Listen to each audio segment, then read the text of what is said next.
Hey guys, Adam with Behm Muscle Joint Clinic.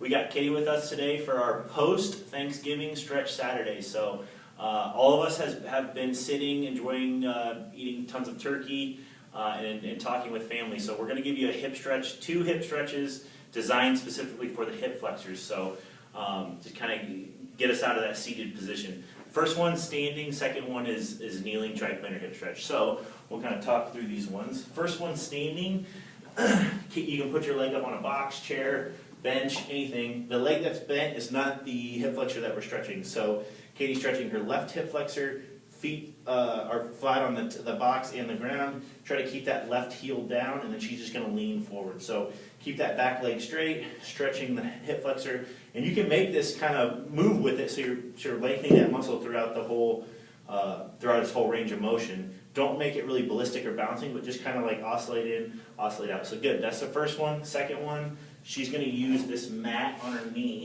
So she's actually going to stretch her right hip flexor for this one.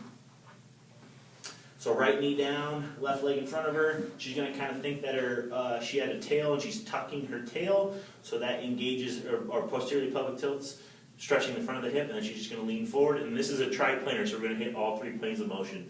So she's just going to hit the sagittal plane, then she'll lean forward and punch across her opposite knee with her right arm. That's the transverse plane, and then she kind of leans out of it, and then she leans forward and tips over her left shoulder. She's hitting more of the frontal plane. So those 3 planes of motion, 2 hip stretches, 2 hip flexor stretches, 1 standing, 1 seated. Go ahead and give those